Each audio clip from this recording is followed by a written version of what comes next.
He was not meant to live past that fateful day. Those who wove the intrigues of King's Landing had planned for Joffrey Baratheon's demise at his wedding feast. To the conspirators who watched him as he raised the jeweled goblet to his lips, it seemed their goal had been guaranteed. Poison, they said, was a subtle gift. He had laughed drunkenly, plucking morsels of pigeon pie and grinning at the spectacle of dwarfs reenacting the War of the Five Kings. Then came the coughing, the choking, the tears streaming down his petulant face. There was something deeply satisfying, even to a few present at that feast, in seeing him flail. The lords and ladies at the tables stared in cold shock, some feigning horror yet unable to hide the flicker of triumph. Had the poison done its work, King Joffrey would have died in the arms of his mother, clasping at his throat as he gasped his last breath. But fate is a fickle mistress, and the carefully laid plot had an unexpected twist. Cersei shrieked for the guards and Grand Maester Pycelle as she watched her beloved son convulse. Margaery Tyrell, at his side, put on her best performance of wifely concern, pressing her soft hand against Joffrey's cheek. The air hung heavy with dread. At that moment, all who stood in the courtyard believed King Joffrey was at death's door. Ser Jaime Lannister, Cersei's brother and the king's rumored sire, surged forward, heart-pounding. He had always been a man of rash action, more sword than sense, but he had grown too fond of the boy who bore his blood to simply stand aside. And so it was that in the confusion after the goblet fell to the floor and Joffrey's eyes rolled back, someone took measures that had not been foreseen by plotters or watchers on the walls. The king was seized by a Kingsguard knight, Ser Balon Swan, quick-witted and loyal to the throne, and carried with surprising gentleness toward the great hall, away from the prying eyes of the wedding guests. Maester Pycelle followed, as did Jaime. They found a quiet side chamber. Joffrey was half-limp, half-thrashing, his lungs seizing and his skin turning a sickly shade of purple. Pycelle's bony fingers rummaged in his satchel for an antidote he had prepared in secret. That afternoon, by some improbable precaution or an old man's superstition, Pycelle had come equipped with a variety of potions. He had always dreaded that some disaster might befall a king at feast. Having lived through many bloody transitions of power, he carried certain vials in the folds of his robe with him everywhere. So, while men and women still in the courtyard began to whisper of regicide, Pycelle forced an elixir down Joffrey's throat with surprising firmness. The boy's convulsions worsened for a moment, but then his eyes fluttered. Bile dribbled from the corner of his mouth. A hacking cough tore from his chest, and then, against all odds, the king was breathing again. Even Jaime, seldom squeamish, turned his head as a wave of foul stench rose in the air. But Joffrey's breath was there. It rattled with a harsh rasp, yet it was present. The bridegroom had lived. It sent a tremor through King's Landing. Joffrey's survival cut short the hidden smiles of those who had yearned for his death. The hush in the courtyard deepened into astonishment. Meanwhile, Queen Cersei re-emerged at the top of the steps screaming, "He lives! My son lives!" with tears of joy scorching her cheeks. The notion that poison had nearly felled the king meant some traitor had plotted against the crown. Now, the Lannisters would not rest until the culprits were found. Whispers were tossed around like dice. Some pointed to Tyrion, the infamous Black Sheep Lannister. Others suspected the Tyrells themselves, though that rumor was quieter, for House Tyrell had become essential to feeding King's Landing. The question of who had attempted to murder Joffrey lingered in the air. In the days that followed, the City Watch scoured taverns and the underbelly of Flea Bottom in search of conspirators. Cersei's anger was a wrathful storm threatening to consume anyone connected to the slightest rumor. Yet amidst it all, the newly crowned King Joffrey lay in his chambers, clinging to his life as fever racked his body. He had never been a patient boy, nor known the meaning of stillness. He detested any show of weakness. As he came back to consciousness, Joffrey would tear at the bandages on his arm or berate the maids who tried to spoon-feed him broth. Even from his sickbed, he sought to command the Red Keep. On one of his first nights of partial lucidity, he demanded that someone bring his crossbow to his bedside. The maids refused, which caused such an outburst of rage that they eventually called upon Margaery to soothe him. The Tyrell maiden, now his queen, glided in with the grace of a court performer. She bent close to her husband's ear, whispering kind words, brushing his golden hair from his sweat-slick brow. She assured him that those responsible for the attempt on his life would pay dearly. A glimmer of savage satisfaction lit the king's eyes. Yet the assassination attempt served as a sobering reminder that King's Landing was a nest of vipers. And, for a short period, that near-death brush had tempered Joffrey's arrogance. His nights were filled with sweaty dreams of choking again, or of laughing faces around him morphing into skulls. He awoke with a racing heart, tears clinging to his eyelashes, though only the shadows and his bedclothes bore witness. He would bury that fear under a deeper cruelty once he regained his strength. Cruelty was, after all, the only way he had been taught to posture himself in a world where men twice his age sought to use him or bring him low.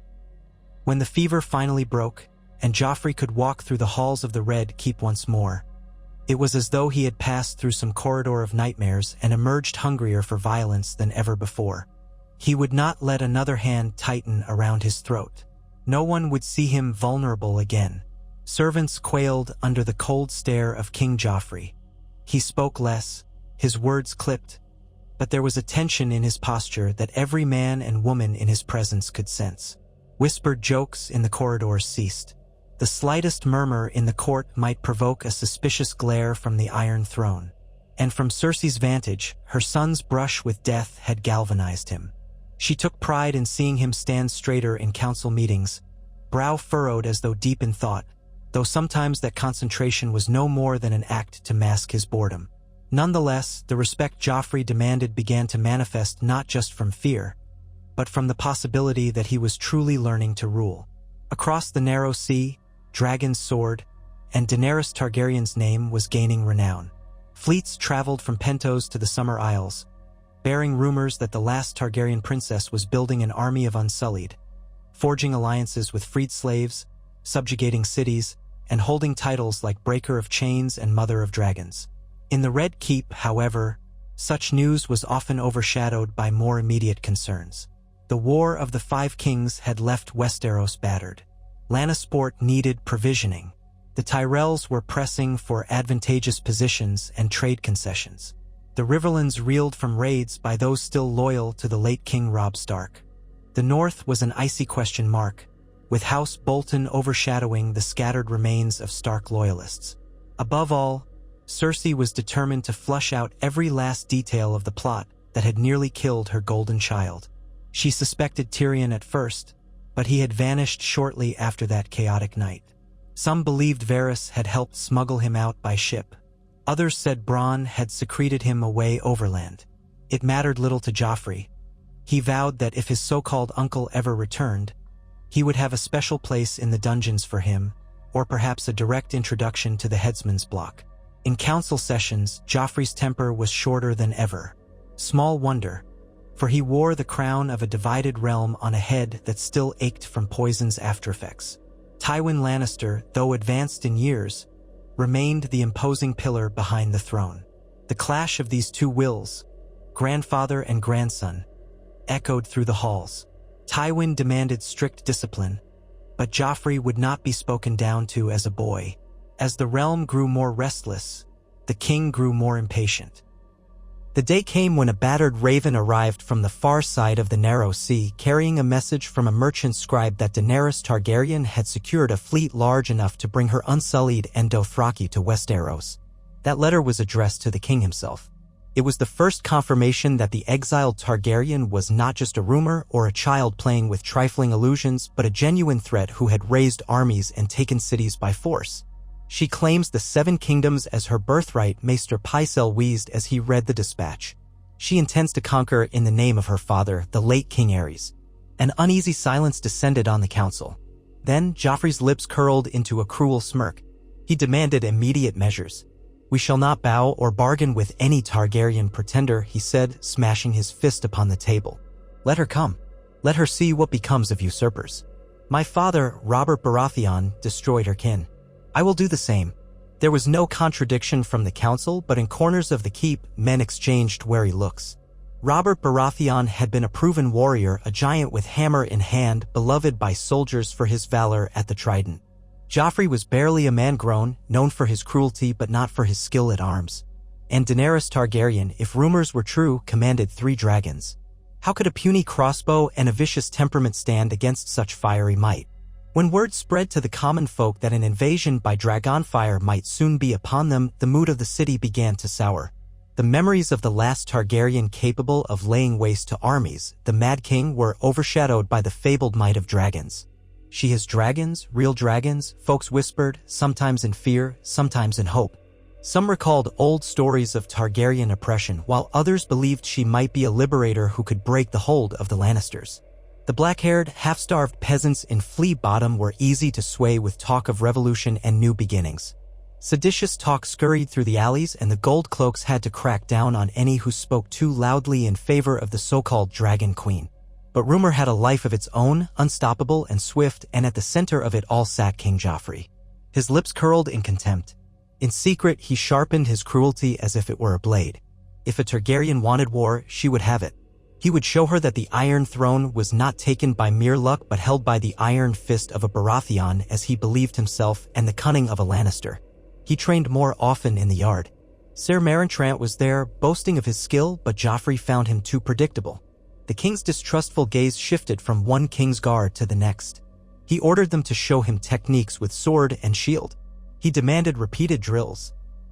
More than once, he nearly fired a crossbow bolt into a stable boy just to prove a point about how quickly he could shoot. Sometimes, in the darkest hours, Joffrey fingered the memory of the choking in his mind. He had been powerless, and that was the greatest insult. He would not succumb to any threat again, not to poison, not to dragons. If the city had to burn to prove his supremacy, so be it. With each passing day, his mother watched him with a mixture of pride and increasing worry. She too had heard how Daenerys had liberated thousands of slaves and had made her name adored among the freed. That kind of devotion was priceless. Soldiers fight harder for a beloved queen than they ever will for a tyrant. Still, Cersei had no doubt her son was capable of unspeakable measures. She stood by him, feeding his ambitions, feeding that savage pride, because to do otherwise was to lose her one remaining sense of purpose in life. Weeks turned into months. Ravens arrived with tidings that the Targaryen fleet was massing on the shores of Dragonstone, which had been easily taken. Stannis Baratheon's battered forces there had fled or turned cloak. The youngest dragons were large enough to block out the sun in flight, said a trembling fisherman who had seen them overhead. Joffrey sneered at these accounts, dismissing them as fisherfolk exaggerations. Yet the king's small council met day after day, no longer bickering over trifling disputes. They needed a plan. Tywin Lannister believed that if the Targaryen girl was as inexperienced as rumored, the real challenge would be dealing with her dragons, not her foot soldiers or cavalry. The palace's scribes scoured old tomes describing the Targaryen conquests of yore. In Qyburn's hidden workshops, strange contraptions were constructed, massive scorpions meant to hurl bolts the size of a man's arm, rumored to be able to pierce dragon scales if aimed well. Cersei and Joffrey oversaw the forging of huge chain nets to be attached to catapults that might ensnare a dragon mid-flight. Their war chest was spent lavishly on war machines, plate armor, mercenaries, and rumor control. Yet Daenerys did not rush to King's Landing. Instead, she solidified her hold on Dragonstone, forging alliances with those in the Stormlands who had grown weary of Lannister rule. She sent her envoys to Dorne, seeking to unite with those who hated the Lannisters for Elia Martell's death. Whispers in the capital told that some Dornish lords had responded favorably. Tensions in the Red Keep rose to a fever pitch. At night, Joffrey paced the corridors, step echoing off the stone floors. The boy who had once loved petty tortures and humiliations of the weak now held an entire realm in suspense. The music of the court turned somber, overshadowed by the threat of war. Cersei urged Joffrey to quell any potential rebellions among the Stormlords. Joffrey refused to leave the city so close to a potential invasion from the sea. Tywin demanded an immediate campaign to disrupt Daenerys' alliances, but Joffrey snarled that the city needed its king. And he wasn't keen to take the field away from the Iron Throne's vantage. Ultimately, he remained in King's Landing, doubling the city's defenses, re-garrisoning the walls, and planting spies in every tavern. The king sat on the Iron Throne day after day, hearing the pleas of lords and peasants alike, letting them see how ruthlessly he would judge traitors. His crossbow was always at his side, a silent threat. When news came that Daenerys had finally secured a foothold in the Crownlands and was mustering her forces to advance, a wave of dread seized the populace. The city gates were sealed. The Gold Cloaks patrolled in greater numbers. Refugees from the countryside attempted to cram inside the city walls, seeking protection. The price of breadsword. Tywin insisted upon hoarding the granaries, caring less for the starving poor and more for the longevity of the siege. Ravens soared forth in all directions calling banners. Among those who answered were the remnants of the Baratheon loyalists, though in truth many had died or joined Stannis in earlier conflicts. Now, some houses with old fealty to Storm's End responded, albeit begrudgingly, to a letter bearing the Golden Lion and the Stag's crown. No matter how they felt about Joffrey's character, the threat of dragons returning to conquer them all was enough to unite them under the Iron Throne's cause. The day the Targaryen army was sighted marching beyond the Blackwater Rush, men trembled in the towers. Countless thousands in the host, banners snapping in the wind with the unsullied columns as a grim, disciplined spearhead, and behind them the wild shriek of Dothraki riders. But the symbol that truly took men's breath away was the silhouette of 3 dragons circling the sky. From the Red Keep's highest balcony, Joffrey gazed across the city's rooftops. His hands clenched the railing. Even from that distance, the dragons looked gigantic and their roars cut through the air. Fleetingly, he felt an old sensation creeping up his spine, fear, akin to that choking moment at the wedding. But he swallowed it, forcing his face to remain rigid. He was the king. He would not quail before a girl with winged reptiles. From behind him, Cersei's voice echoed, "You must give them nothing, Joffrey. Destroy them before they even reach our walls." And so the king nodded. In the war room, the strategy was decided. The Lannisters would not wait for a siege. They would meet Daenerys' army outside the city in open combat, hoping to use wildfire and war machines to slaughter the bulk of her forces.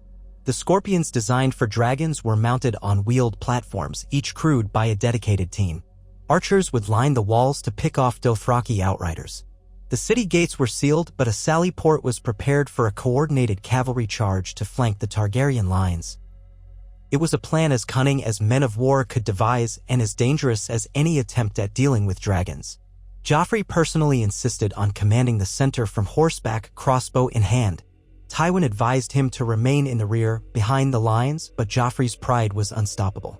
He envisioned himself as a warrior king, forging a new legend that would eclipse even Robert's. Let the realm see his valor, let them see him lead.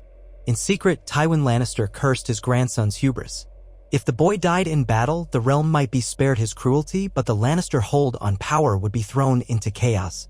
Duty demanded that Tywin lead the main host to support the king, or else risk the entire house's downfall. On the morning of the battle, the gates of King's Landing groaned open long enough for the Lannister forces and their allies to pour forth in shining ranks of steel and crimson banners. War horses snorted as knights rode forward, their lances upright. Foemen wore solemn expressions, well aware that the Targaryen threat was unlike any they had faced before. At the head, wearing a crown too large for his young brow, was King Joffrey, mounted on a stallion as white as snow. His cloak was crimson, embroidered with golden thread to match his sigil. Marjorie stood on the walls above, watching. She had adorned herself in black and gold, a silent statement that the realm would either remain under the Baratheon Lannister banner or be destroyed in the attempt. She forced a smile at her husband. A mix of fear and calculation swirled in her. If Joffrey fell, her position as queen would vanish like morning dew, but if he triumphed, she would remain at the apex of power. As the Lannister host advanced, the Targaryen army drew up on the plain. The Unsullied formed dense ranks of spears that bristled like a sea of iron. Behind them, Dothraki cavalry circled, hooting war cries, brandishing rocks. And high overhead, Daenerys' dragon sword, Drogon, black as midnight with wings that drank in the sunlight, regal, greenish bronze shimmering with each tilt of flight, and Viserion, pale and ghostly in hue. From the vantage of the Lannister front lines, they looked impossibly large. Fear spread like a plague among the footmen, but the presence of the king at their head kept them from routing. Behind the lines, catapults and scorpions were positioned to target the dragons. Great tubs of wildfire had been ready to be launched, the alchemist's vile potions guaranteed to burn even through stone. All the city's cunning was read into these weapons. At the center of the Targaryen host, Daenerys herself sat on a white mare. She wore no crown of gold, only simple leathers and a cloak that rippled in the breeze. Her silver-gold hair streamed down her back. The sight of the young queen among her Dothraki blood riders cast a spell of awe. Among her closest guards stood Grey Worm and a few hand-picked warriors, as well as various Westerosi lords who had bent the knee to her, hoping to ride the wave of the new Targaryen ascension. They had come to see the Dragon Queen reclaim her father's birthright. Joffrey stared across the field with narrowed eyes. He wanted to see the fear in her face, but she seemed too far away for that. Instead, he lifted his crossbow, aiming it skyward as though to remind the beasts overhead that he was not to be trifled with. A hush fell over both armies. Then horns blared and it began. The Dothraki riders thundered forward, braids whipping behind them, savage yells on their lips. Lannister archers loosed volleys of arrows. Many a rider fell, horses collapsing, but the swarm of Dothraki kept coming. Joffrey spurred his stallion forward, roaring for his men to hold the line. The Lannister knights couched their lances, forging a glittering barrier of steel. When the Dothraki cavalry crashed into that wall, the clang of metal and squeals of dying horses shook the air. Tucked behind the first wave, a second wave of Lannister footmen advanced with spears, seeking to stab the fallen. Yet the Dothraki, unstoppable in their fury, hacked with curved blades and leaped from saddle to saddle with fearsome agility. Blood spattered the dusty ground. Chaos engulfed the field in moments. Amidst the swirling conflict, Joffrey fired his crossbow into the mass of enemies. He managed to strike one Dothraki in the throat, and the man toppled from his horse, gurgling. The king bared his teeth in a grin of triumph. At last, he was tasting the rush of real battle. It was nothing like the petty hunts he had staged in the Red Keep. This was savage, primal, and terrifying. But he reveled in it, seeing men scatter before the Lannister knights' countercharge. A horn signaled from the Targaryen lines. Suddenly, the Unsullied marched in disciplined columns, pressing forward to reinforce the faltering Dothraki. Their spears were a pitiless forest. Lannister soldiers found themselves skewered against those shields. Still, the real threat hovered overhead. As if in answer to an unheard command, the three dragons descended. Their roars shook the battlefield. Catapults cranked, launching great clay pots of wildfire that exploded in green conflagrations. If a dragon was caught in that searing fury, it might be burned or forced away. But Daenerys spurred Drogon onward, and the black beast dove between the arcing pots. Hissing flame engulfed a scorpion crew. Shrill screams tore through the air as men burned alive. One scorpion fired a huge bolt at Drogon. The beast twisted, the bolt scraping along its scales, drawing blood. It unleashed a roar that sent half the Lannister line reeling in terror.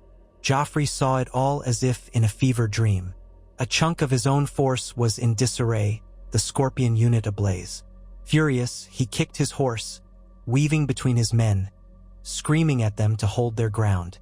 He shot bolt after bolt at the swirling chaos overhead, but the dragons were too swift. Another pot of wildfire soared, nearly clipping Regal.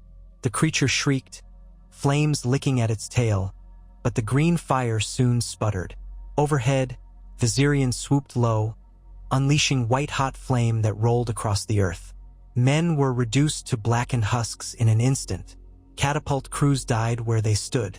The stench of charred flesh seared the air. Joffrey's horse reared, nearly unseating him as panic took hold. For the first time that day, he truly felt the primal terror of dragonfire. This was no mere story. This was the wrath of House Targaryen made flesh, scorching the fields outside the capital. Yet, if Joffrey was one thing, it was stubborn. Rage flared in him, a desire to spit in the face of this monstrous threat. He forced his horse forward again, deeper into the fray, ignoring Tywin's urgent orders to retreat. He wanted to kill the Dragon Queen herself, wanted to see her cower. Near him, a squad of Lannister knights and gold cloaks formed a wedge, forcing their way through the battered Dothraki vanguard. The king was at their center, crossbow in hand, scanning for a flash of silver hair. He spotted her at last, Daenerys Targaryen perched on a black stallion not far from the rearguard. Her eyes were fixed on the carnage, but then she turned, as though sensing him. Across the chaos, their gazes locked. Joffrey's heart hammered with something akin to hateful excitement. This was the usurper, the woman who dared to claim his throne, the Targaryen the realm whispered about. He raised his crossbow, pointing it at her in a gesture of challenge. The queen's face was unreadable from that distance, but she urged her mount to face him. A few Unsullied formed a shield around her. Without hesitation, Joffrey spurred his horse forward, trusting his knights to break through. Spears clashed against steel as the wedge collided with the disciplined ranks of Unsullied. Their captain, Grey Worm, met the Lannister knight at the forefront with a swift thrust that sent the man tumbling off his horse, a spear through his throat. Joffrey loosed a bolt, narrowly missing Grey Worm's shoulder. The Unsullied parted to either side, raising their shields in a defensive formation. It was a carefully choreographed maneuver that parted just enough for Daenerys to slip through on her horse. She stared at Joffrey with an intensity that belied her young years. For a moment, the battlefield noise seemed muted. Here were two claimants to the throne, two lines of ancient blood, one Baratheon and Lannister, one Targaryen. On a collision course, Joffrey was the first to break the spell. He fired again, the bolt whistling through the air. Daenerys jerked the reins of her horse, twisting aside, the bolt barely missing her ribs. She rode straight at Joffrey, no weapon raised, as though calling him to a direct confrontation. Her dragon, Drogon, was above, grappling with a scorpion bolt that had lodged near its flank. Grey Worm and the Unsullied advanced behind, thrusting spears at any Lannister men who dared approach. Joffrey reloaded frantically, breath ragged. This was not a tourney. The terror was real. Perhaps he had expected an easy kill. She was so close now. He heard her voice rise, commanding something in Valyrian. He didn't understand the words, but their meaning was soon clear. Drogon descended in a rush of wind and fury, smashing onto the ground behind her with a thunderous impact. The black-scaled beast roared, black smoke and embers pouring from its maw. The stallion under Joffrey bucked in terror, and he had to clutch at the reins to keep his seat. He loosed another bolt, this time at the dragon. It struck the thick scales of Drogon's neck, drawing a spurt of crimson. The beast let out a hiss of pure rage, tail lashing. Daenerys turned, eyes wide. That was when Joffrey spurred his horse forward, adrenaline driving him to an act of madness. He wanted to ride her down, rip her from that horse, and crush her. His mind was consumed with the thought of her dying at his hands, her body lying in the dust. The crossbow had always made him feel powerful, but now it was not enough. He wanted to see her face twisted in terror. With a wild cry, he charged. An unsullied soldier stepped forward, spear angled. Joffrey's horse threw its weight to the side, avoiding a direct impalement, but the tip raked the king's leg. Pain blossomed up Joffrey's thigh, and he let out an anguished shout. His horse stumbled. Then Daenerys was upon him. She didn't wield a sword, she had no need. Drogon bellowed behind her, rearing up. Their eyes met for a heartbeat. In Joffrey's gaze was fury and wounded pride, in hers a resolute finality. A swirl of dust surrounded them as the massive wings of the dragon beat at the air. The king felt a surge of dread that he tried in vain to crush. He raised his crossbow one last time, but the bolt jammed. Sweat stung his eyes. Daenerys reined back her mare, and Drogon swung its massive head around, jaws parting. A furnace-like heat spilled out. In a desperate move, Joffrey threw himself off his horse. Flame blasted over the ground, enveloping the poor animal in an inferno. Screams of horse and men filled the air. Joffrey rolled, his fine cloak catching sparks. Frantically, he patted at the small flames, cursing, pain raging through his wounded leg. He struggled to rise as the ground quaked under the dragon's steps. For a moment, he could hardly breathe, the scorching heat stealing the air from his lungs. But the battlefield was large and chaotic, and just as Drogon prepared another stream of flame, a barrage of scorpion bolts from a newly repositioned crew soared overhead. At least two struck home, one slamming into Drogon's flank. The dragon shrieked. Daenerys let out a cry in anguish as the mighty beast was forced to retreat, flapping its wings to avoid further impalement. Grey Worm and the Unsullied regrouped around their queen, covering her as she guided Drogon to a safer vantage. In the swirl of dust and confusion, Joffrey managed to limp to his feet, crossbow clattering from his trembling hands. In that instant, he felt both relief at not being scorched alive and a rabid frustration that she had slipped away. The battle was far from over. Elsewhere on the field, Viserion and Rhaegal continued their onslaught, but the Lannister scorpions and catapults showered them with bolts and wildfire. Blazing pockets of green flames dotted the battlefield. The Dothraki horde was partially scattered, disrupted by disciplined Lannister cavalry charges. Yet the Unsullied lines held firm. Casualties piled up on both sides. Tywin Lannister, leading a reserve force, pressed the advantage where the dragons could not readily intervene. Blood soaked the ground. Bodies choked the pathways. Neither side achieved a decisive victory in the opening hours. Eventually, as dusk fell, horns sounded retreat. The Targaryen forces withdrew beyond range of the city's scorpions while the Lannister host regrouped behind its defensive lines, battered and burning. In the twilight, the moans of the wounded and the acrid smell of wildfire prevailed. The first day had ended in a stalemate. Joffrey was carried back into the city gates on a litter, his wounded leg throbbing. Soldiers saw him grimacing, his face set in lines of fury. He refused to show any sign of weakness. Once inside the Red Keep, he raged at the maesters who came to treat him, calling them incompetent fools and nearly striking one who touched his burn-singed cloak. He demanded to see his mother and his queen. His mother arrived at once, face white with fear, but Marjorie took her time, ensuring she was presentable, her expression carefully controlled. She feigned concern, clutching Joffrey's hand. "You fought bravely," she cooed, "and the men saw your valor." Joffrey bared his teeth. He was still trembling from the memory of Dragonfire. He had felt its heat, had nearly been roasted alive. And Daenerys Targaryen had looked at him with that uncanny calm.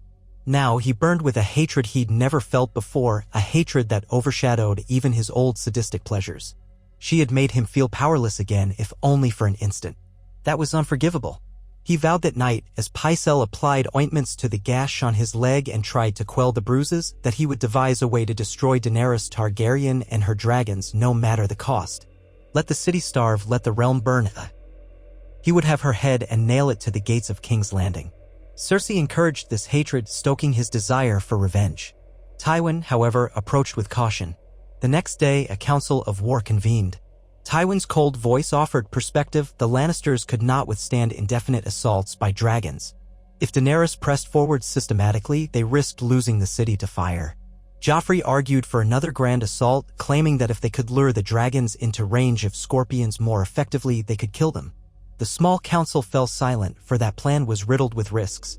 Tyrion's old designs for a chain across the Blackwater Bay came to mind, though the man himself was gone. But Qyburn, with unflinching confidence, declared that he might yet develop new weapons, gleaning knowledge from old Valyrian texts. If Joffrey had not nearly died once before, he might have listened to calmer heads. But bitterness spurred him on. He insisted on aggression. In the days that followed, the king's cruelty found new targets. Any civilian suspected of favoring the Targaryen queen was arrested or publicly flogged. Informants spied on foreign merchants, ensuring none carried letters of support for Daenerys. The gold cloaks turned the city's tension into fearsome oppression. Even so, the Targaryen threat loomed beyond the walls, regrouping. Daenerys took her time, pressing smaller outposts, capturing fortifications, and severing supply lines. She was patient, learning from the mistakes of the first clash. To the west, the Tyrells withheld full support, uncertain if they wanted to commit all their forces to a losing cause. Their armies remained in the Reach, cautious but non-committal. They had never forgiven Joffrey's cruel streak, nor fully trusted the Lannisters. Marjorie found herself in a precarious position. As queen, her loyalty was in question, yet publicly she smiled at her husband's side. Privately, she wrote letters to her grandmother, Olenna Tyrell, warning that King's Landing might soon be engulfed in flames if no compromise was found. Joffrey scoffed at the idea of compromise. With each day, the city's rations grew scarcer, but forging new scorpions became the top priority. Workshops bellowed smoke day and night. Qyburn rummaged the catacombs under the Red Keep for rumored captured fiendish powers, though no one but Cersei seemed to place faith in his grotesque experiments. Meanwhile, from the ramparts, men kept watch for signs of the dragons. A new scorpion was mounted on the very top of the White Sword Tower, designed to pivot a full circle and elevate to a high angle, giving it a long range of fire. In a misguided attempt to bolster morale, Joffrey insisted on visiting these defenses even though his leg wound had not fully healed. He walked with a limp, disguised under a heavy gilded brace.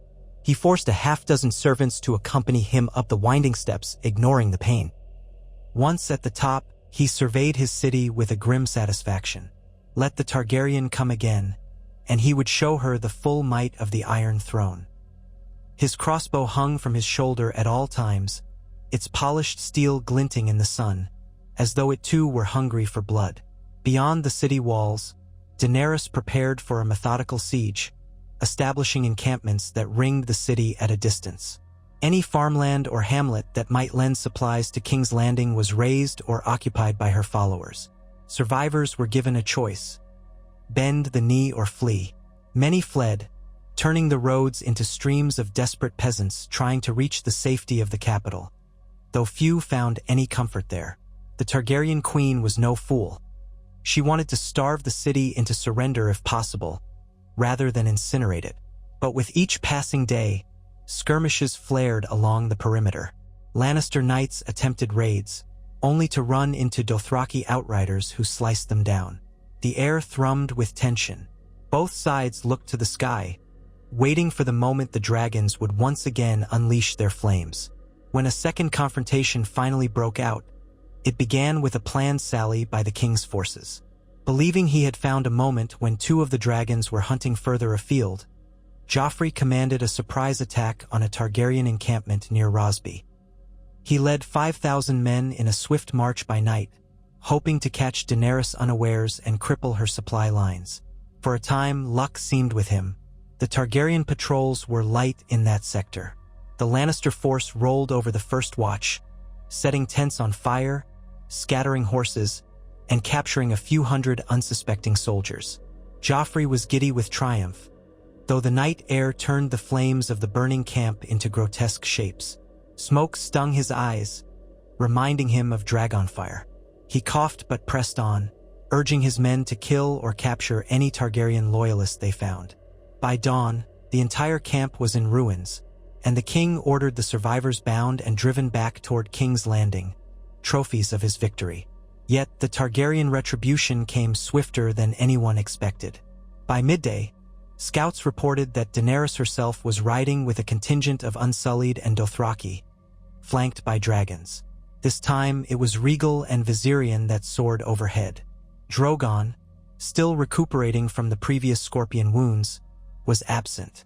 Joffrey, in a rare moment of caution, considered retreating to the city at once. But the roads were long, and his men were burdened by prisoners and loot. The Targaryen host would easily overtake them. If the king fled, he risked losing face and possibly losing more men to a rout. Instead, he hardened his heart and chose a field near an old ruin to make a stand. Wildfire had been brought in small casks on wagons, and scorpion artillery was limited but still present. He ordered them placed strategically to form a trap if the dragons attempted a direct assault. Perhaps he could replicate the partial success of the previous great battle. The sun was high when Daenerys arrived. Her cavalry spread out, encircling the Lannister positions. The prisoners from the sacked camp were placed in the rear, and Joffrey's men turned to face the newly arrived threat. The king clung to his crossbow, feeling the ache in his leg as he paced behind the lines. Dust swirled in the stagnant heat. Opposite him, Daenerys advanced on horseback, flanked by Grey Worm and a few knights who had bent the knee to House Targaryen. The dragons circled overhead, a menacing presence. Archers knocked arrows, and scorpion crews cranked their siege weapons, scanning the sky. For a moment, Joffrey wondered if she would demand his surrender. But the queen's posture showed no such inclination. She raised her hand, and a chorus of horns rang out. The Unsullied marched forward in perfect unison, shields locked, spears poised. The Dothraki dashed around the flanks, howling war cries. Joffrey swallowed. On paper, his men were well-trained, but morale and fear worked against them. Their shoulders hunched as the thunder of hoofbeats drew near. The clash arrived with lethal intensity. Dothraki riders darted in and out, slicing at the edges of the Lannister ranks. Unsullied spears advanced relentlessly. Still, the Lannister men put up fierce resistance, emboldened by the king's presence. Swords rang on shields, and the air filled with the metallic tang of blood. Joffrey rode behind the lines, urging men forward, though his heart pounded in his chest like a drum. He kept glancing overhead, anticipating the dragon's attack. At last, Rhaegal swooped, its jaws parted. One of the scorpion crews loosed a bolt that arced upward, grazing the dragon's wing. Rhaegal screeched and replied with a blast of flame that rolled over the scorpion. The entire machine and its crew vanished in a roar of fire. Joffrey's face twisted, part horror and part rage. On the other flank, Viserion torched a wagon loaded with wildfire casks, triggering an emerald explosion that sent men and horses flying. The shockwave rattled the battlefield, momentarily dispersing the Dothraki in that sector. Green flames danced among the charred remains of Lannister soldiers. Screams filled the wind. Heart-hammering, the king spotted Daenerys riding in the swirling dust, her hair shimmering in the midday sun. She was pointing, shouting orders in a language he did not understand. Rhaegal descended near her, and she climbed onto the dragon's back with practiced ease, Grey Worm lifting her by the arm. Joffrey felt a twist of dread. An airborne Daenerys was more dangerous, for the vantage offered vantage to direct the monstrous beast's attacks with precision. The king roared at his men to fire upon her, but confusion reigned. A group of Unsullied cut through the Lannister lines, forcing Joffrey to wheel his horse back lest he be overrun. Dothraki dashed in behind them, aurochs flashing. The swirl of combat threatened to isolate the king from his main host. Wounded men stumbled, choking on dust. Joffrey could barely see 10 feet in front of him at times, the haze of the battlefield thick with kicked-up earth and burning debris. In a desperate gambit, a Scorpion crew on the far side of the field managed to fire again, the bolt slicing into Rhaegal's shoulder. The dragon roared so loudly the ground seemed to vibrate. With a savage twist, it breathed a torrent of flame in a wide arc, setting men ablaze. Daenerys clung to the beast, her eyes scanning the field for the king. In that moment, Joffrey glimpsed her, perched like a harbinger of doom. Something snapped inside him. He urged his horse forward, crossbow raised. He wanted to replicate the single bolt that had once grazed Drogon. Perhaps if he could wound her prized mount again, if he could bring the queen down, the Targaryen forces would falter. Blind to anything but that obsession, he galloped through the carnage, ignoring the pleas of his men who called him to stay in formation. Daenerys saw the rider breaking from the Lannister lines, recognized the gilded brace on his leg, and knew it must be the Boy King. She guided Rhaegal lower, the dragon's great wings stirring clouds of dust. At the last second, Joffrey fired. The bolt nicked Rhaegal's side, tearing flesh. The creature's roar was deafening. It whipped its tail in agony, smashing the king's horse. The stallion collapsed sideways with a wail. Joffrey was thrown, hitting the ground with bone-jarring force. Pain flared through his injured leg and up into his hip. His crossbow went flying, skittering away in the dust. Struggling to breathe, he tried to rise, but agony made him half-blind. He crawled, spitting blood from a bitten tongue, searching for his weapon. Above him, the dragon hovered, blood trickling from its fresh wound. Daenerys slid off its back with a fluid motion. Grey Worm and 2 Unsullied accompanied her. In that swirling dust, they formed a faint silhouette of unstoppable menace. Joffrey's vision blurred. His heart hammered, fear clawing at his throat with humiliating familiarity. He'd been on his knees once before, choking at his wedding, nearly undone by an unseen enemy. Now he was pinned under the shadow of a living legend. He hated it. He raged against it. But the weight of this moment was crushing. He forced himself onto one elbow. There, half buried in the dirt, was his crossbow. He lunged for it, ignoring the screams in his leg. His blood-slick fingers curled around the grip. Grey Worm shouted a warning in Valyrian. Daenerys stood calmly a few paces away, her eyes locked on Joffrey. Her expression was not cruel glee nor mocking arrogance, but a somber resolve. She raised her hand. Joffrey fumbled with his crossbow's lever, loading a bolt with trembling urgency. If he could just line up a shot. But Rhaegal took a step forward, smoke curling from its nostrils. Joffrey's eyes flicked to Daenerys, then to the beast. He realized he had only one chance. He aimed at the queen. The crossbow's limbs creaked. Then Grey Worm lunged, spear flashing. The blow struck Joffrey's arm a fraction before he could pull the trigger. The shot went wide, the bolt clattering harmlessly into the dirt. Pain lanced through the king. His vision danced with white sparks. Grey Worm kicked away the crossbow, pressing his spear against Joffrey's throat with unyielding discipline. Joffrey tried to speak, tried to spit an insult or a curse, but only coughed up blood. Daenerys approached, each step slow and measured. She surveyed the battered, dust-covered youth who called himself king. He glared up at her, eyes wild with terror and fury. As her dragon loomed overhead, she spoke softly. "I am Daenerys Stormborn of House Targaryen," she said.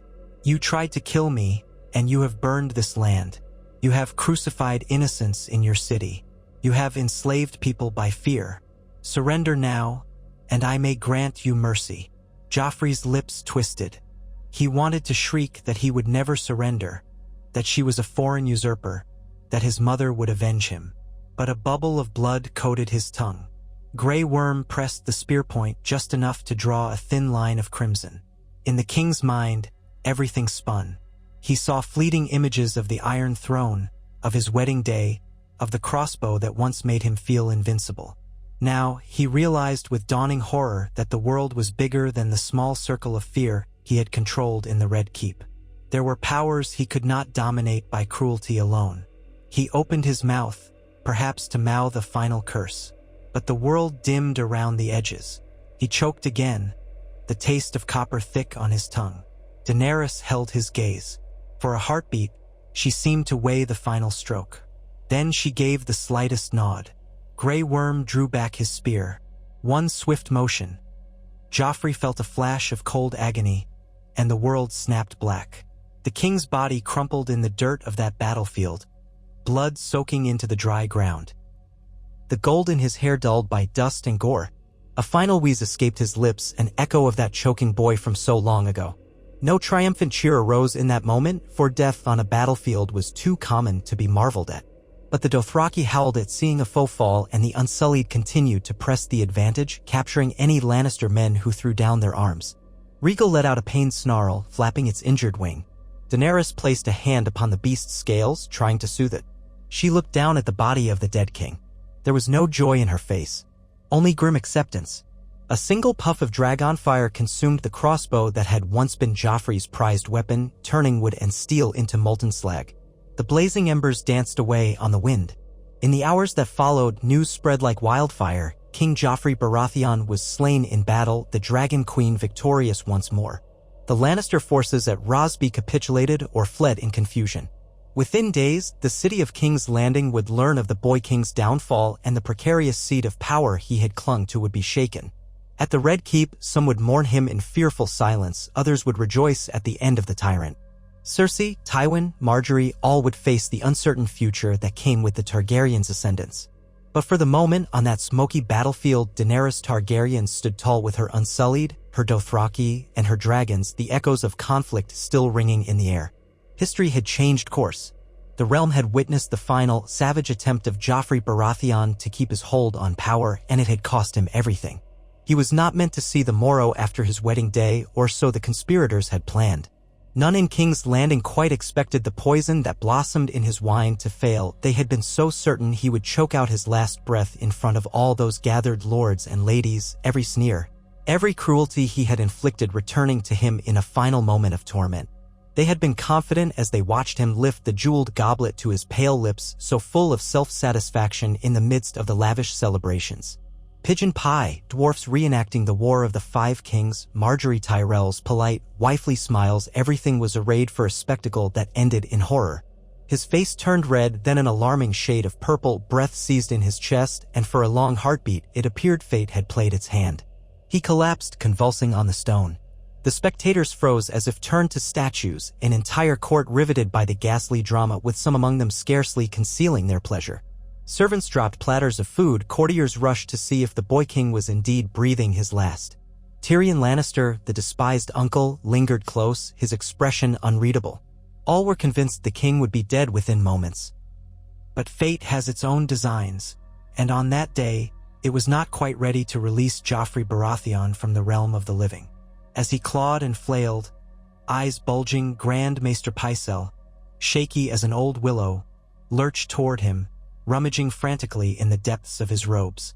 Perhaps it was from vanity that Pycelle always kept certain potions tucked away, or perhaps from a sense of caution gleaned from having survived multiple regime changes. Whichever the cause, he pressed an antidote to Joffrey's lips in the nick of time, one he had prepared for a different scenario, but that proved potent enough to partially counteract the strangler's effect.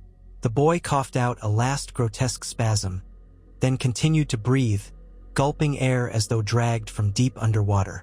Relief warred with shock among the spectators. His mother, Queen Cersei, wailed in disbelieving elation, not letting go of his hand as he was whisked inside by the Kingsguard. Rumor spread like wildfire.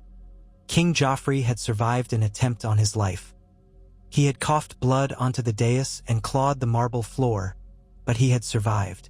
The abruptness of it caused greater turmoil than his death might have. Everyone knew now that a conspiracy had aimed at regicide. Who had orchestrated it? Whose fingers had placed the poison in the cup or on the pie? Within hours, the city's mood soared toward frenzy. The city watch scoured the taverns and brothels for leads, though none surfaced that satisfied the queen. She raged at Tyrion, certain he was guilty, but Tyrion vanished not long after, spirited away by cunning or luck. Cersei's grief at her son's suffering turned to a red-hot thirst for vengeance. Ser Jaime Lannister, newly returned, hovered near Joffrey's bedside, uncertain how to temper his sister's fury and aware that the realm itself was on the edge of a knife. For weeks, Joffrey languished in bed. His lungs burned, his face was gaunt, and his temper, already infamous, became a storm front gathering lightning. Forced by his weakness to lie still, the boy brooded. He feared sleep, for it brought dreams of choking again, or of the watchers at the wedding feast turning into cackling skulls. He tossed and turned, cursing maids and refusing to drink even water unless Cersei or Pycelle tasted it first. The ordeal amplified every cruel impulse he had, and underneath that cruelty was a newly forged certainty. He had nearly been unseated by a cunning trick, an assassin's whisper. He would not let such a thing happen again. So once he could stand and move about, he plunged into practice at the training yard. He demanded new measures in the castle's kitchens, tasters for every meal. He carried a dagger at all times, even at table, and he seethed with a desire to prove, once and for all, that no one in the Seven Kingdoms would dare challenge him again. Gradually, he returned to the public eye. He appeared in the throne room, his frame thinner, his mien tighter, but his voice steady. The courtiers bent their knees and feigned gladness that his grace had survived. He scowled at them, scanning for any flicker of treachery. Margaery Tyrell, now his queen in title if not in heartfelt devotion, tried to soothe him with gentle words, but she saw how the near-death experience had sharpened his paranoia. He would stare into her eyes and wonder if her house had had a hand in the plot. She would smile and touch his hair, all the while keeping her own counsel. The lords of the realm, the Tyrells, the Lannisters, the few remaining Baratheons could not afford an open breach, for war still plagued Westeros. The Riverlands bled, the north simmered under the harsh rule of House Bolton, and the Iron Islands reaved at will. The notion of uniting behind King Joffrey seemed bitter to many, but fear is a powerful binding force. Yet it was not only within Westeros that storms gathered. Across the narrow sea, Daenerys Targaryen's name rose with the wind. Tales abounded of a silver-haired queen, breaker of chains, mother of dragons, taking cities one by one, raising armies of freed slaves, forging alliances with sellswords, crossing half the known world in a quest for the Iron Throne. She was an ember that flared brighter each day. King Joffrey was more inclined to sneer than to fear such rumors at first. But as months passed, the rumors turned to firm reports. This Targaryen had unsullied warriors, cunning advisors, a Dothraki horde, and 3 dragons that soared above her standard of a 3-headed dragon gules on black. She had conquered Slaver's Bay, shattered Ukai, set Mirian free, and reigned there as a queen. Then she had departed with a fleet, sailing west. By the time the first message arrived at King's Landing, carried by a breathless Pentoshi merchant scribe declaring that Daenerys Targaryen had landed on Dragonstone, the shockwave was felt across the realm. The Targaryens, it seemed, had not been extinguished after all. Joffrey sat in the small council, one leg jiggling with restless energy, as Pycelle's cracked voice announced that Dragonstone had fallen to Daenerys with hardly a struggle. "She has the support of some of Stannis Baratheon's former men," Pycelle said, mustache trembling. "And possibly that of certain Stormland lords who resent the Lannisters' influence." The mention of the Stormlands made Joffrey's cheeks flush. He pounded the table, ignoring Tywin Lannister's cool, assessing glance. "She is nothing but a usurper's daughter," Joffrey snarled, forcing each word out like venom. "My father, Robert, crushed them all, her brothers, her uncles. Why should I fear some beggar queen?" No one contradicted him outright, but the gravity in the chamber revealed that the threat was real.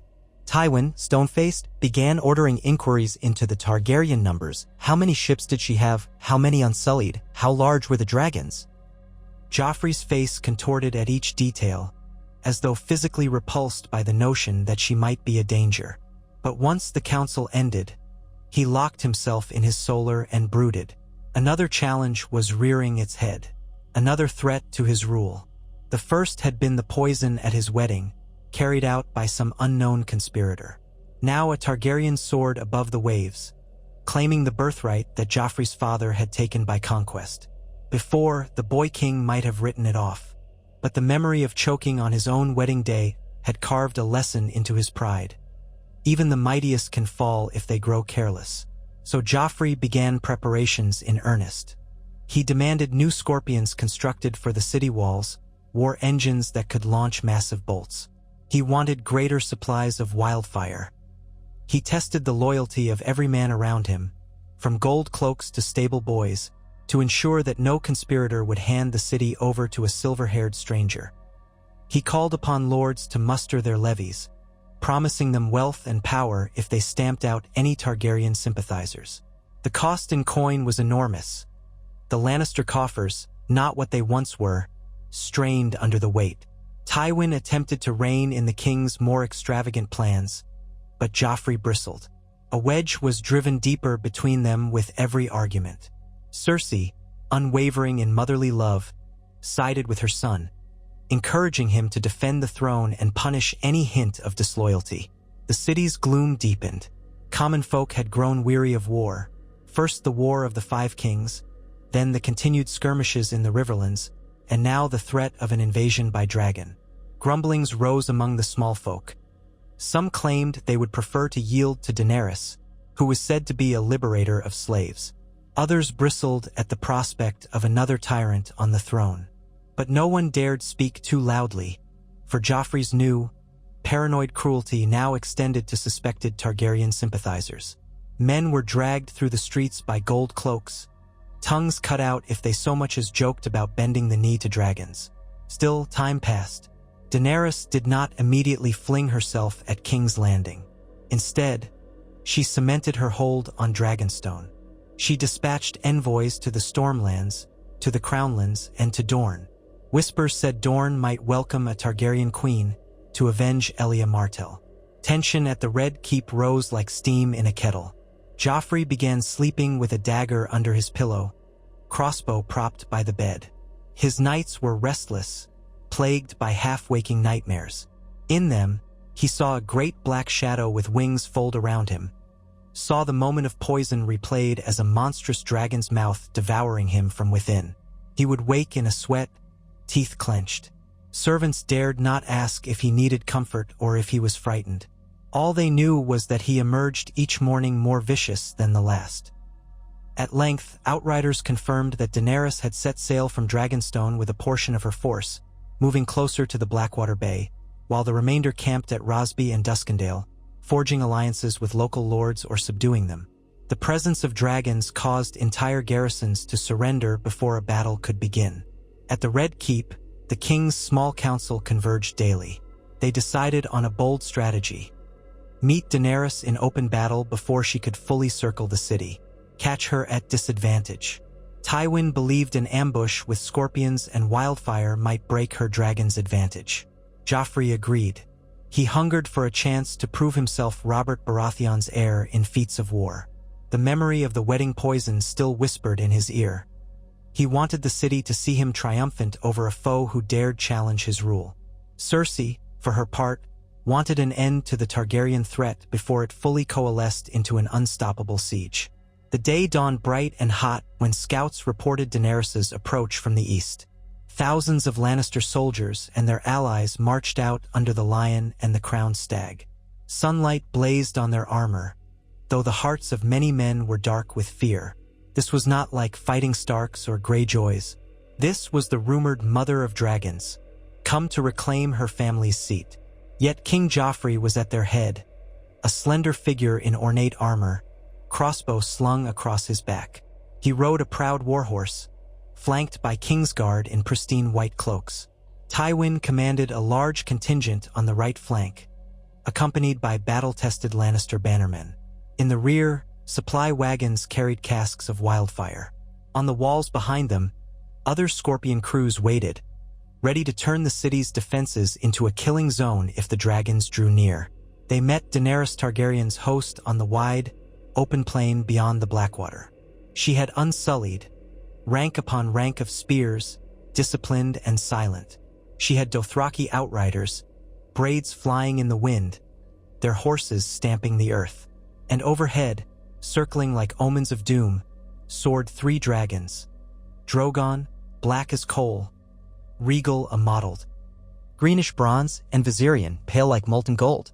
For half a heartbeat, the entire Lannister line stared in open wonder, every man's belly clenching at the terrible sight. Joffrey swallowed. He had prepared. He had told himself that scorpion bolts, properly aimed, could bring one down. He recalled how Robert had boasted he would have loved to face a dragon in open war, Robert, the great warrior king. Joffrey, untested in pitched battle, felt a thread of fear coiling in his guts. He forced it away, baring his teeth in a grin. He would show them all. A hush fell, broken only by the distant roar of dragons. Then horns bellowed on both sides, and the armies rushed forward in a collision of steel. Arrows filled the sky, striking Dothraki riders and Lannister footmen alike. Dothraki arcs gleamed as they hacked down the first ranks. Lannister knights lowered lances, smashing into the cavalry with brutal force. Men screamed, horses shrieked, banners toppled. Joffrey, in the thick of it, fired his crossbow at anything that moved, loosing bolt after bolt, adrenaline surging. He saw a Dothraki fall, a bolt through his neck. He felt a savage thrill. This was real. This was power unshackled by the timid constraints of a court. But then the dragons descended and the tidy illusions of control shattered. Drogon's roar shattered the day, a piercing note that sent shivers down every spine. The beast exhaled a torrent of flame, washing over scorpion crews who were still trying to swivel their machines into position.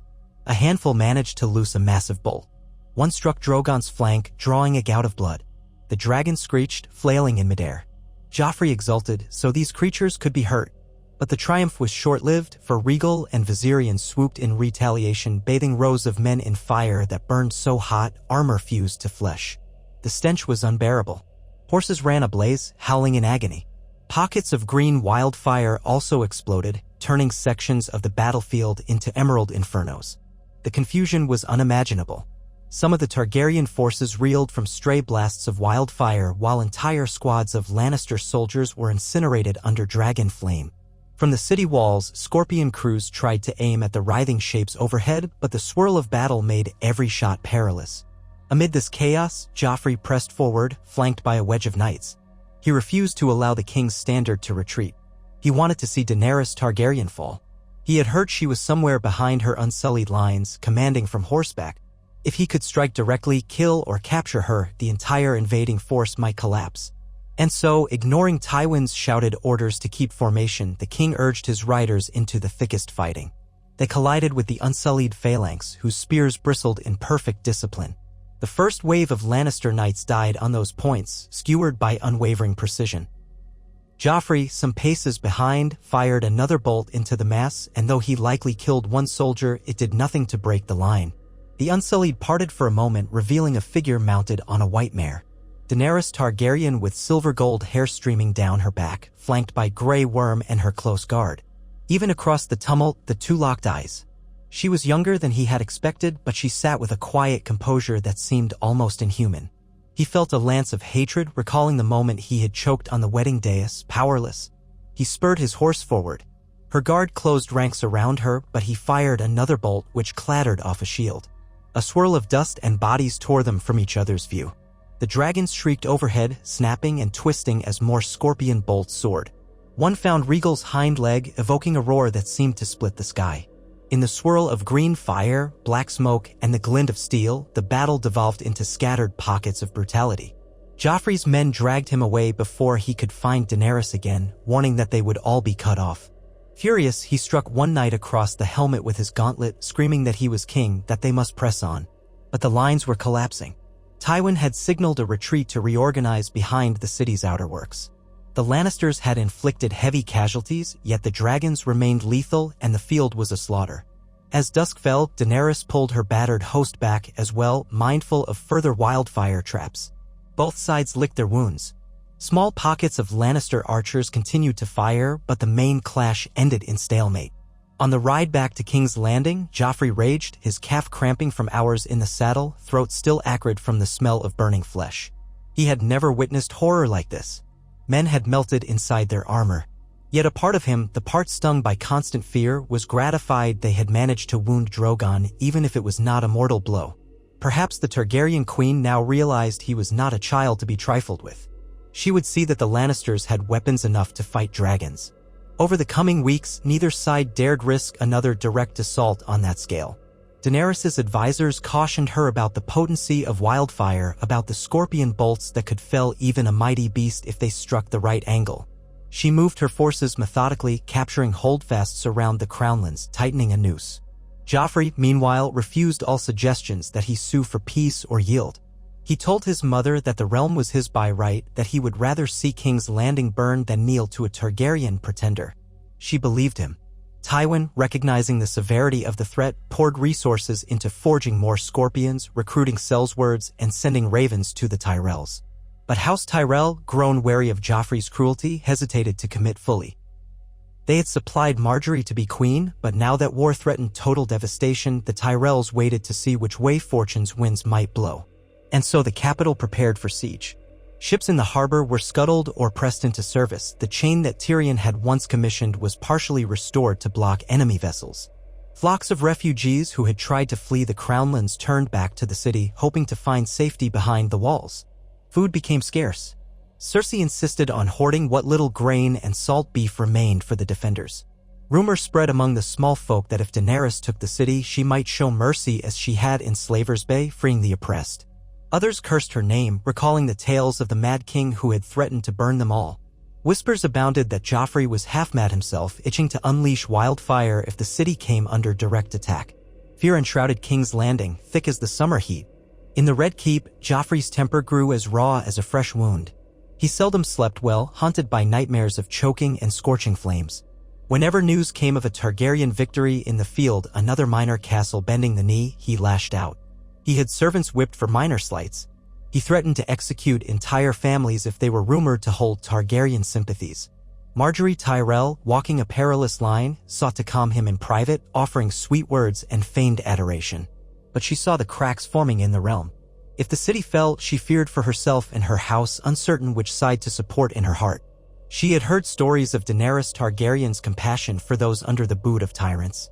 Could that be real? And if so, was it preferable to the cruelty of the Lannisters? Days lengthened into weeks. At last, outriders reported that Daenerys was making her final push on King's Landing, her armies advancing steadily from the north and east. The noose began to tighten. Joffrey mustered every man he could spare. Tywin took command of a large host outside the gates, hoping to meet her forces in a carefully orchestrated engagement near the Blackwater Rush. The king insisted on going forth himself, despite his mother's pleas. She did not want him risking his life again. Yet Joffrey was adamant that he would surpass Robert Baratheon's legend by leading from the front. He was the king, not some figurehead to cower behind walls. So, at dawn one day, the gates opened and outpoured the Lannister host in force, bristling with spears, shields, and shining plate. Siege engines followed on iron-bound wheels, each loaded with casks of wildfire or massive bolts intended for the dragons. Trumpets announced the king's presence, and Joffrey rode at the head with Meryn Trant and Boros Blunt of the king's guard to either side. They found Daenerys Targaryen's army drawn up on a broad plain not far from the Rosby Road. Sunlight flashed on unsullied spears, on the curved swords of Dothraki screamers, on the half-rusted armor of Westerosi knights who had joined her cause. And overhead, those three dragons circled. Joffrey felt a cold sweat on his skin.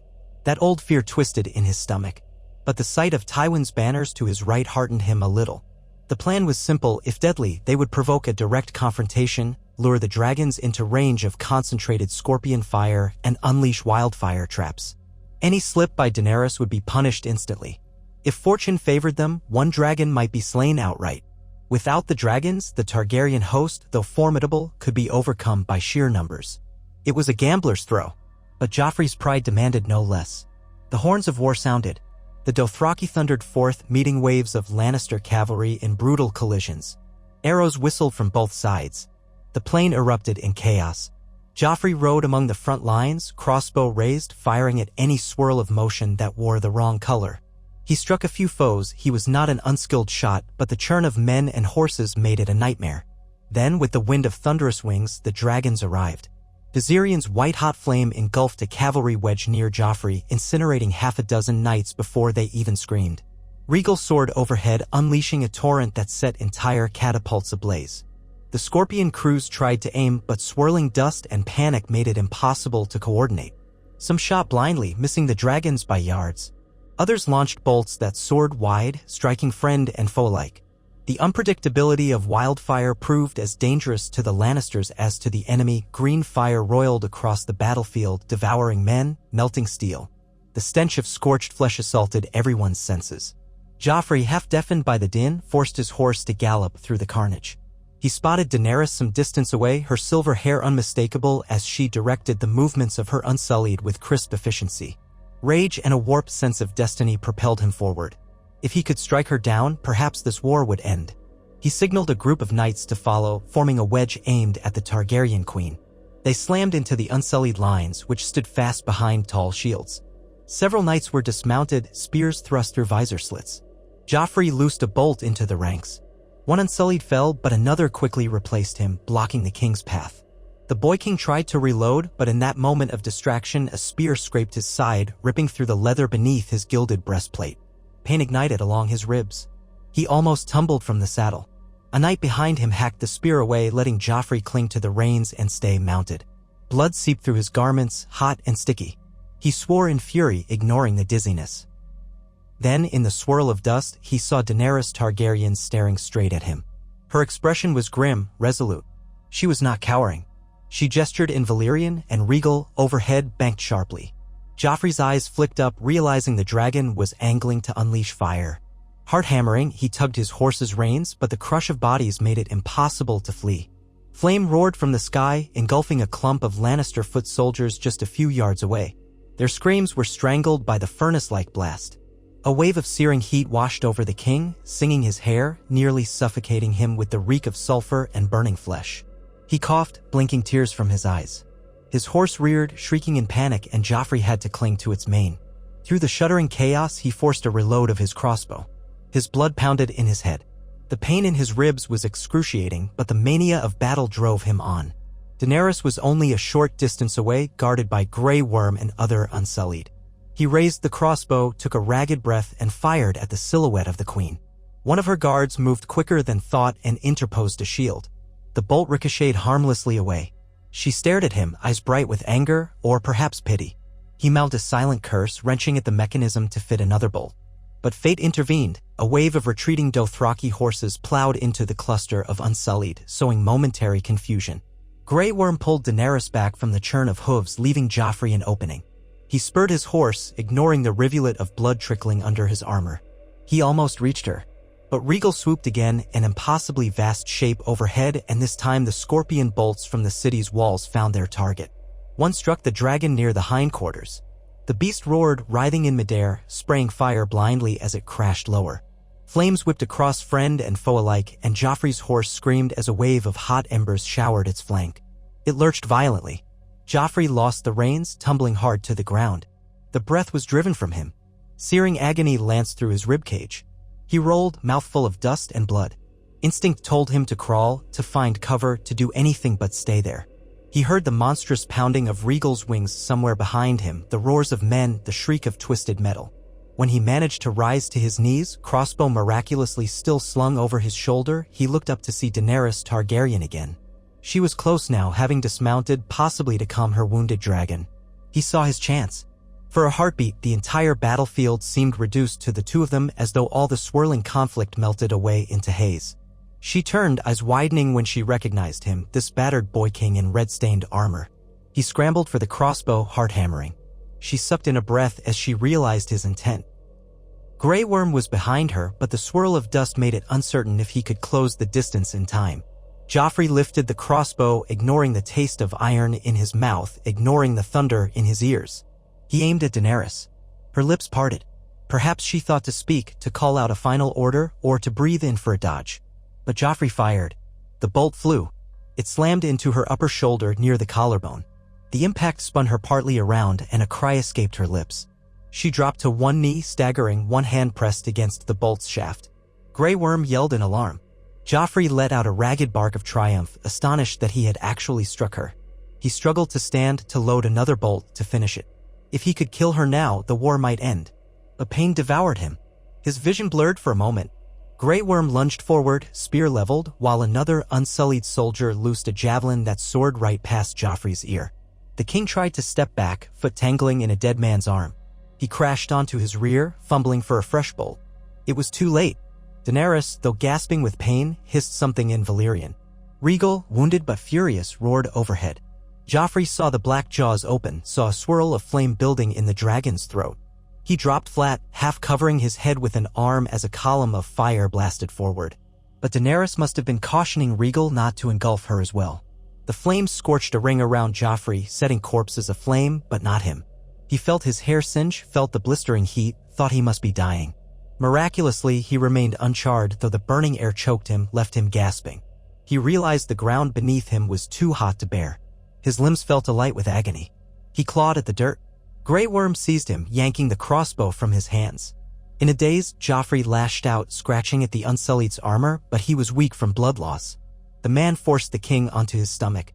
The spear point pressed into the back of Joffrey's neck. Nearby, Daenerys was rising with help from another guard, her face twisted in pain, the bolt still lodged in her upper shoulder. Joffrey tasted dust and bitter defeat. He tried to form words, some last threat or vile curse, but could only cough. Part of him marveled that he had managed to wound the Dragon Queen. That fact, small as it was, sparked a final shard of savage pride. He had done more to her than many had dared. Yet that pride was swallowed by the suffocating realization that he was at her mercy, pinned on a battlefield of smoking ruin, overshadowed by a wounded dragon who would gleefully roast him alive. Daenerys approached, breath ragged, blood staining her tunic. She stood above Joffrey, her eyes reflecting no triumph, only the grim knowledge of what must be done. Grey Worm's spear dug deeper into the king's flesh, making him wince. Around them, a ring of Unsullied and Dothraki had formed, beating back any Lannister reinforcements that tried to break through. Joffrey forced himself to turn his head, peering up at her. He wanted to spit out vile insults, to bare his teeth. But the words died. Pain radiated through his side. The memory of choking in the wedding hall flickered in his mind. He realized that again he was powerless. All the cruelty, all the bravado meant nothing here. "You took my father's throne," Daenerys said, voice low, each syllable lanced with pain from the bolt. "Your family slaughtered mine. And your father, Robert, killed my brother and forced me across the sea. But I came back." She breathed, fighting for composure, her lips white with agony. "I gave you a chance to bend the knee, but you spat on it. You burned these lands, you forced your people to die for you. Now there is no turning back." Joffrey croaked a sound. Perhaps it was an attempt at a sneer or a protest. Grey Worm's spear pressed down, choking him. The king's vision swam. Memories tore through his mind, Sansa Stark trembling before him, Marjorie's forced smiles, the dwarfs at his wedding feast, Tyrion giving him that scornful glare. And the fire, always the fire at the edges of his nightmares. Now that same fire lingered in the air, creeping closer in the form of dragon flames smoldering in the grass. Daenerys nodded once. Grey Worm withdrew the spear from Joffrey's neck, only to pivot it, then ram it forward. A wet crunch. The king's body jerked, and he exhaled a final, ragged gasp. Silence enveloped him. The mortal coil that had carried so much arrogance, so much fear and fury, lay limp in the dust. A swirl of smoke drifted over his lifeless form. The crown that had once glinted upon his brow had fallen somewhere in the chaos. In that moment, no triumphant cheer rose. The Dothraki and Unsullied had no cause to celebrate a single corpse among thousands. Daenerys herself sank to her knees from the pain, steadying her breath. The Boy King had marked her with a crossbow bolt. She could feel the hot slick of blood on her hand. She closed her eyes, almost tasting the mixture of victory and horror. War was a monstrous thing. All around them, the field was a churn of scattered conflict. The Lannister forces saw their king's standard slump to the ground and reeled in dismay. Some surrendered, dropping weapons. Others fought on madly, only to be encircled. Tywin Lannister, somewhere on the far flank, attempted to rally a retreat. Yet as word of Joffrey's death spread, the impetus for continued resistance wavered. Daenerys' dragons, though wounded, still dominated the skies. The scorpions had done fearsome damage, but two of the beasts remained airborne enough to terrify. By nightfall, a great portion of the Lannister army had thrown down their arms or fled toward the city gates. Daenerys' followers, though battered, stood victorious on the field. So it came to pass that King Joffrey Baratheon, first of his name, perished on a battlefield just beyond the city he had ruled through fear. The war did not end the moment he died, of course. In the days that followed, Daenerys oversaw her wounded. She endured the pain of her injury while her healers carefully removed the crossbow bolt and stitched the wound. Meanwhile, the Targaryen forces consolidated, capturing or scattering what remained of the Lannister host outside the walls. Tywin, battered and grim, took refuge behind King's Landing's formidable defenses, determined to try and hold the city. Yet without the rallying cry of a king upon the throne, the morale among the defenders plummeted. Many cursed Joffrey for dragging them into a hopeless war. Others blamed the Lannisters at large. Marjorie Tyrell, now a widow, kept to her chambers in the Red Keep, uncertain of her fate. Cersei vacillated between grief-stricken fury and a numb denial that her son was truly gone. The atmosphere in the capital was that of a trapped beast, surrounded and desperate. Though Joffrey's death removed one of the realm's cruelest rulers, it did not quell the flames of war. For Daenerys, the question arose of how to take the city without razing it to ashes. Many in her camp urged patience, a siege. Others, including some of her Dothraki bloodriders, demanded a swift assault to breach the walls with dragon fire. But she remembered Meereen, Astapor, Ukai, cities left in ruin when caution was not exercised. She decided on a measured approach, hoping to spare the innocent. Over the course of weeks, she set up siege lines, blockading the roads, controlling the river crossing, capturing supply convoys. Within the walls, starvation loomed. Tywin tried to organize rationing, but the city teemed with too many refugees.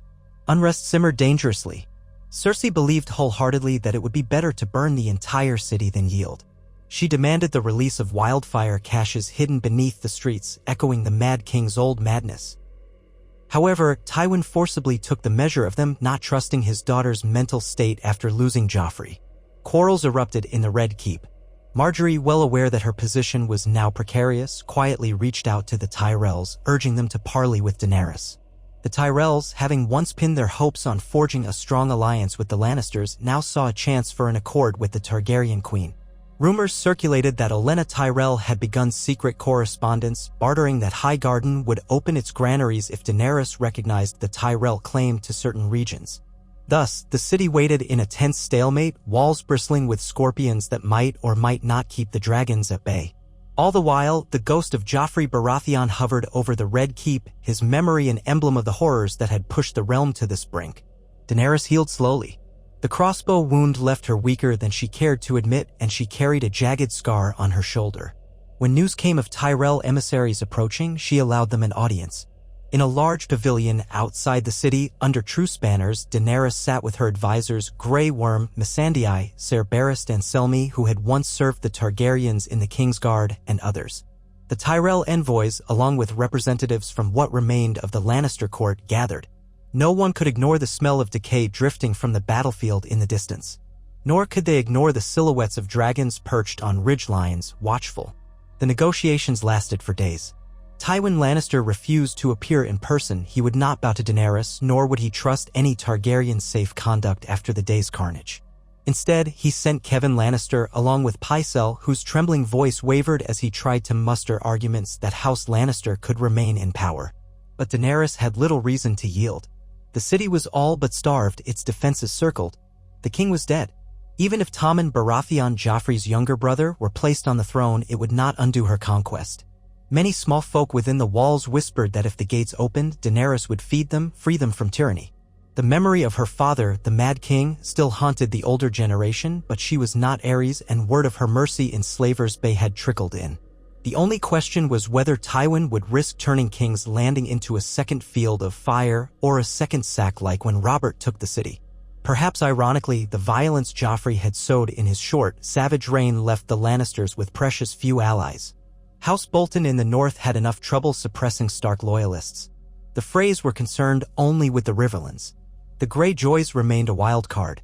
And the Tyrells, the mightiest potential ally, now negotiated with Daenerys herself. Amid the shifting mosaic of alliances, the memory of Joffrey's final stand grew into something of a dark legend. Some recounted with awe how the Boy King had faced the Dragon Queen in person, crossbow in hand, wounding her in the last moments. Others cursed him for dooming the city through arrogance. A few gold cloaks found themselves muttering that despite his cruelty, he had at least died fighting, not slinking away like a coward. But in the broader scheme, all his short life had achieved was to unify the realm's hatred and fear. The cunning lords of Westeros saw no reason to mourn him, nor did the small folk who had once been terrorized by his whim. Even the bards who might have spun a heroic tale recognized there was no appetite for immortalizing Joffrey Baratheon as a gallant figure. Eventually, negotiations bore fruit. Tywin, calculating as ever, realized the city would soon fall, and that if he persisted, wildfire might consume them all. Pride warred with reason, but reason won out. A truce was declared. The gates of King's Landing opened to Daenerys Targaryen's triumphant entry. She rode through streets lined with starving commoners. They did not cheer wildly, but they watched with a mixture of wonder and dread, for behind her marched disciplined, unsullied, and above-sword dragons, still nursing wounds but formidable enough that no archer dared loose a single arrow. Once within the Red Keep, Daenerys found remnants of the Lannister banners draped over the walls. She ordered them taken down. The throne room felt cold even on that sweltering day. Sunlight glimmered on the Iron Throne. This seat, forged by the fires of her ancestors' dragons, had cast such a long shadow over her life. She had arrived at last, albeit at great cost. She paused before the throne, remembering the crossbow bolt that had nearly ended her dream. Then she ascended. Lords and ladies knelt, though some with sour faces, not fully prepared to yield. Cersei stood on the sidelines, eyes hollow from days of weeping and nights spent raging. Marjorie, wearing black for mourning, bowed her head, uncertain if she was about to be imprisoned or used in some new marriage alliance. Tywin kept his expression carefully composed as he too bent the knee. Thus the realm beheld the crowning moment of Daenerys Targaryen, the culmination of a war that might have been avoided had Joffrey Baratheon not chosen to stand and fight her so directly. And so ended the short, violent tale of King Joffrey's survival past the Purple Wedding, an alternate arc in which he proved himself too cruel and too arrogant to yield, leading the realm into conflict with a queen who wielded the power of fire and blood. In the days to come, the smallfolk told stories of how the last Baratheon king died pinned under a spear on a smoky battlefield, or how the fear in his eyes was plain even as he tried to kill the Dragon Queen. Mothers invoked his name as a cautionary tale of cruelty begetting ruin. Some whispered that if the poison had succeeded at the wedding feast, the city might have been spared a dreadful war. Others claimed that no matter what, Daenerys Targaryen would have pressed her rights. The difference was that by living, Joffrey had forced that war to come sooner, with more devastation. In the aftermath, Daenerys faced the daunting task of reuniting a realm fractured by years of civil strife. Rebels in the Riverlands, unbending lords in the Vale, resentful Ironborn on the coasts, these problems did not vanish overnight. Yet the death of Joffrey had at least removed one hateful wedge from the board. Tommen Baratheon, younger and gentler, posed no real threat. He was placed under guard, a child overshadowed by the downfall of his house. Cersei, her spirit broken, was kept in a gilded cage, raging in captivity. Tywin retreated into an uneasy arrangement, securing minimal autonomy for the Westerlands under Targaryen rule. The Tyrells, newly allied to Daenerys, found themselves in a position of favor at court, though many other lords distrusted them. Marjorie, out of mourning, eventually left King's Landing for Highgarden, uncertain if she would ever return to the capital that had been the stage for so much tragedy. On quiet evenings, Daenerys sometimes walked the ruined halls of the Red Keep, her footsteps echoing. In one corridor, she passed a scorched tapestry where a crossbow bolt had embedded during the final siege.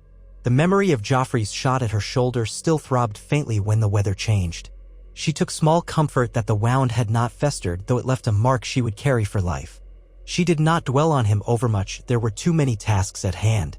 Yet every so often a stray thought would emerge, a single twist of fate, a single moment of time, and the realm might have known a different course. Joffrey might have died at his wedding, sparing thousands from the dragon's wrath. Or perhaps she might have spared his life if he had truly yielded on that battlefield, though she doubted he was ever capable of surrender. Beyond the city, the wheel of seasons turned. The war had left behind fields ravaged by fire and pockets of banditry. Daenerys negotiated the release of surviving Lannister soldiers back to their homelands, hoping to sow goodwill. She dispatched men to subdue pockets of resistance, forging alliances with local leaders who recognized that the dragons, after all, were unstoppable. The presence of Rhaegal, Viserion, and Drogon, the latter still carrying scars from scorpion bolts, was enough to remind anyone that the Targaryen dynasty had returned. Over time, the city began to recover, though the scars of the siege remained visible in the scorched towers, the blackened fields beyond the walls, and the haunted expressions of its people. For a time, roving singers dared to compose ballads of Joffrey's final stand. Some painting him as a tragic hero undone by fate, others mocking him as a petty tyrant who got what he deserved. Most of these ballads were quickly suppressed by the new regime, which had little interest in glorifying a dead enemy king. Indeed, those with memories of Joffrey's sadistic caprices, Sansa Stark among them, had she still been present, would have found any portrayal of him as heroic a bitter farce. He had been a boy of cruelty from the start, shaped by the worst of his lineage. One might wonder if, in his last moments, Joffrey realized that he was the architect of his own downfall. Likely not.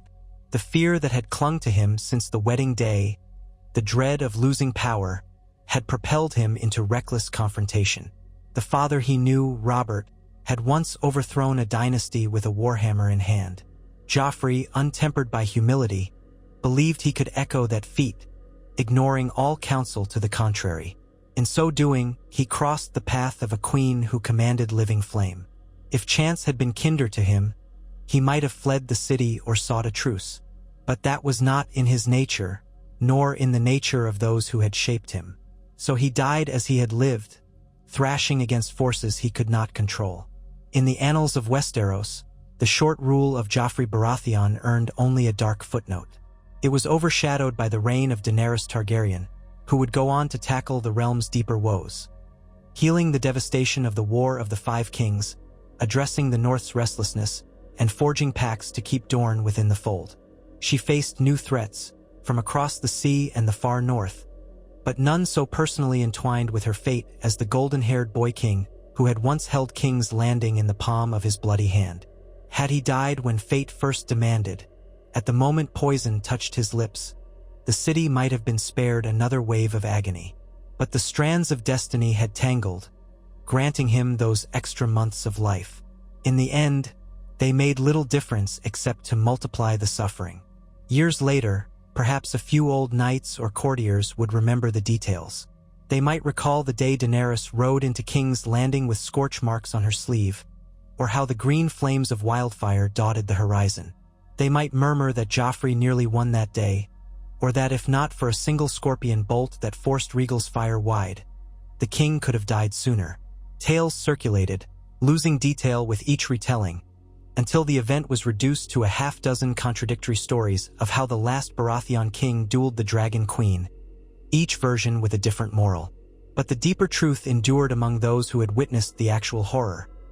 Joffrey Baratheon, by living past the Purple Wedding, created a direct collision with Daenerys Targaryen that ended in a torrent of blood and fire. And so, on that smoldering battlefield outside King's Landing, where the ashes of thousands were scattered by shifting winds, the final page of Joffrey's life was written.